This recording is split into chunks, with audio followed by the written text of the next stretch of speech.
খুঁজে পাবো কি আমার প্রাণ বন্ধুরে, অন্তর আমার করলাম নগর কোন সে বন্দরে। হে আমি খুঁজে পাবো কি আমার প্রাণ বন্ধুরে,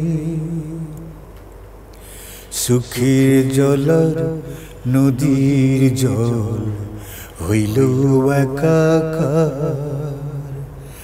চন্দ্র সূরজ নাই রে আমার দুনিয়ায় অন্ধার, শুধু তার কারণে পরাণে উথাল পাথাল করে, উথাল পাথাল করে। হে আমি খুঁজে পাবো কি আমার প্রাণ বন্ধুরে। বীর মুক্তিযোদ্ধা ৭০ ও ৮০ দশকের আলোচিত সঙ্গীতশিল্পী লিনু বিল্লাহ গেয়েছেন অনেক জনপ্রিয় গান। কেমন আছেন ক্র্যাক প্লাটুন সদস্য শিল্পী লিনু বিল্লাহ? চলুন জেনে নেই এই জনপ্রিয় শিল্পীর জানা অজানা নানা কথা। আমার জন্ম ভৈরব বাজারে, বাট ওই সময়টায় আমার মনে নেই, তবে আমি ৫৪ সনে ঢাকায় চলে আসি। ছোটোবেলা থেকে গানের সাথে সম্পৃক্ত ছিল আমার। অ্যাকচুয়ালি আমি রিদম বাজাতাম, তবলাটার থেকে গানে চলে যাই। এবং সত্যি কথা কি, আমি বিভিন্ন ওস্তাদের সাথে আমি মানে ছোটোবেলা থেকে খুব মেলামেশা করতাম আর কি। এর মধ্যে আমার বোনের যে টিচার ছিল ওস্তাদ পিসি গমেশ, উনি আমাকে বলেছিল যে তুই 5 বছর তবলা বাজা, তারপরে তোকে গানে নিয়ে আসবো। ওর থেকে ক্লাসিক্যাল গানটা আমরা শুনেছি, আমি তার সাথে আমি সঙ্গত করেছি। ওটা থেকে আমার হ্যাবিটটা গ্রো করেছে গানে। আমি ভৈরববাজারে আমি যখন নাকি বড় হলাম, তখন আমি একবার দুবার ওইরকম গান গেয়েছি।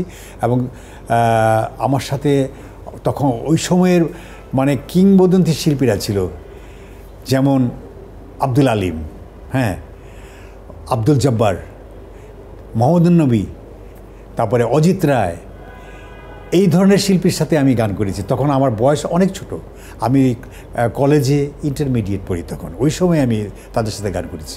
আমার গান শুনে তারা বলতো যে তোর কণ্ঠ অনেক ভালো, তুই এইভাবে প্র্যাকটিসটা করতে থাক, এবং তোর যদি কেউ আদর্শ থাকে গায়ক, তাকে তুই ফলো করে গান গাইতে থাক।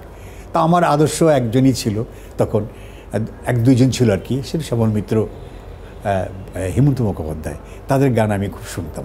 আমি ছোটোবেলা থেকেই বেতারের সাথে ছিলাম। যে আমি এবং আমার সেই প্রখ্যাত লিজেন্ড আলাউদ্দিন আলী, ওই যে বললাম না আমি খুব রিদম তবলা বাজাতাম, ওই আমাদের ক্লাসিক্যাল তবলাটা ও ভায়োলিন বাজাইতো আর আমি তবলা বাজাতাম খেলাঘর আসরে, ওইটা আমার মনে পড়ে। এরপরে পাকিস্তান ওই পিরিয়ডে একটা বাংলাদেশ লিটিল ইনস্ট্রুমেন্টাল গ্রুপ করলো আর কি। সেখানে আমি, আলাউদ্দিন আলী, তারপরে খসরু ওয়াহেদ, ও কিন্তু বাজাতো, সেতার বাজাতো, এবং এই ধরনের কিশোরীদের নিয়ে একটা গ্রুপ করলো। সেখানে আমরা ওই বিভিন্ন বড় বড় রাজকীয় অনুষ্ঠানে আমরা বাজাতাম। বাংলাদেশ টেলিভিশনের ওই পার্ট মানে পাকিস্তানের সময়টা যেটা মানে উদ্বোধন হয় কিন্তু 1964 সনের 25শে ডিসেম্বর, সেই অনুষ্ঠানে কিন্তু আমরা ছিলাম, আমি ফার্স্ট। হ্যাঁ, আর তারা আরেকটু পরে বলছি, এবং বাংলাদেশ 71-এর যে প্রথম অনুষ্ঠান সেখানেও কিন্তু আমি ছিলাম, ওটা 17 ডিসেম্বর। কবি ফারুক আহমেদের কথা এবং লতিফ ভাইয়ের সুরে আমরা একটা গান করেছিলাম, তোরা চাস নে কিছু কারো কাছে খোদার মদত ছাড়া। এই গান দিয়ে একদম প্রথম টেলিভিশনের ওপেনিংটা হয়েছিল আর কি, আমরা গিয়েছিলাম গানটা।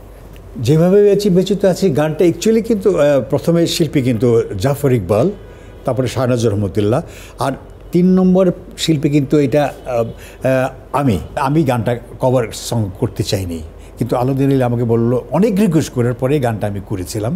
বলে যে আমি তোকে দিয়ে গানটা একটু অন্য প্যাটার্নে করে গাওয়াবো। তখন এই যে সেকেন্ড অন্তরাটা হয়তো আপনারা খেয়াল করবেন যে আমি একটু ইম্প্রোভাইজ করার চেষ্টা করেছি। ভালোবাসা কাটা হয়ে বেঁধিলে বুকে, অনেকেই দোষ দেয় ভাগ্যটাকে। ভালোবাসা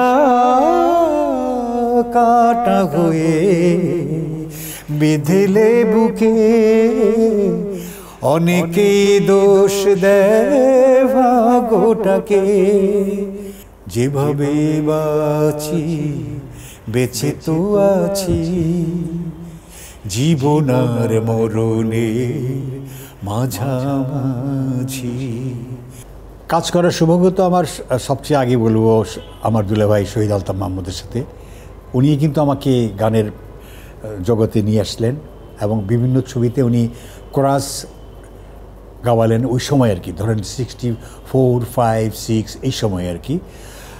আলতাফ ভাইয়ের পরে তারপরে তো আপনারা জানেনই যে উনি মুক্তিযুদ্ধে ওনাকে পাকিস্তানিরা মেরে ফেলেছিল, আমিও ছিলাম সেই সময়।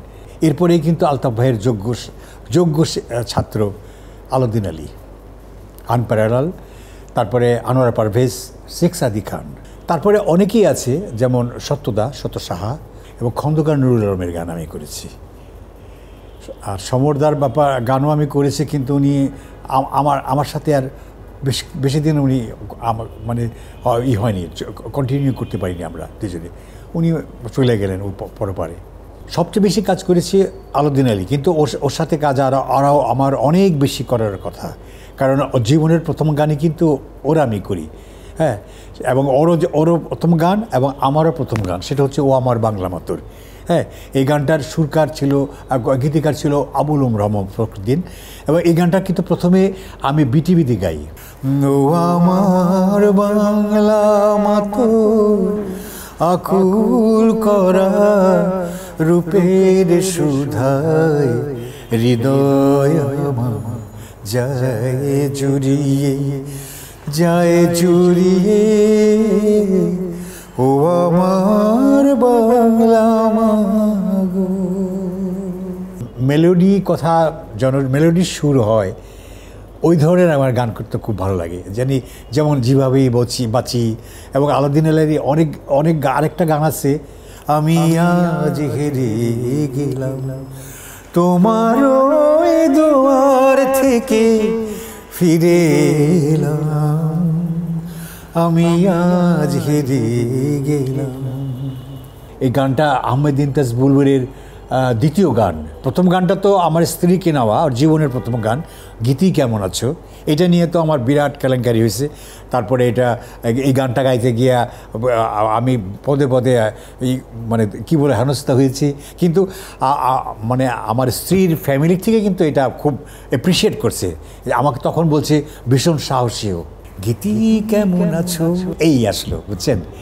ও বললো হ্যাঁ খুব ভালো, বলো কোথায় আছো, আমার পাশে থাকো তুমি আজ, গীতি কেমন আছো, বলে ফ্যান্টাস্টিক। ও আমার গানটার সাথে আমাকে ফ্যান্টাস্টিক।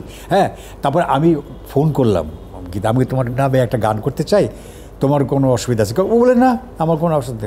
দ্বিতীয় গান যেটা ছিল আহমেদ ইমতিয়াজ বুলবুলের, কেন দেরি করে এলে বন্ধু, ভুল বুঝে দূরে ছিলে বন্ধু, সানাইয়ের সুর কবে বেজে হয়ে গেছে শান্ত। নতুনদের উদ্দেশ্যে পরামর্শটা হচ্ছে, তোমরা একটু মানে যেসব গানই করবা, হ্যাঁ ঠিক মতো গান বাজনা করো, এবং তোমাদের মধ্যে অনেকের মেধা আছে, দারুণ কণ্ঠ আছে, আমি জানি অনেক ভালো কণ্ঠ আছে। তোমরা একটু গান বাজনাটা এবং ওইটা হৃদয়গ্রাহী গান যেন হয় সেরকম সুর নির্বাচন করে গান গাও, কথাও ঠিক তাই করো, মানে কথা যেন খুব ভালো থাকে। বিশেষ করে আধুনিক গানের দিক কথা বলছি আর কি। আমার অগণিত বলবো, আমার কিছু ভক্ত থাকতে পারে, তাদের উদ্দেশ্যে বলবো আপনারা খুব ভালো গান শুনবেন এবং ভালো গান যারা করে তাদের প্যাট্রোনাইজ করবেন।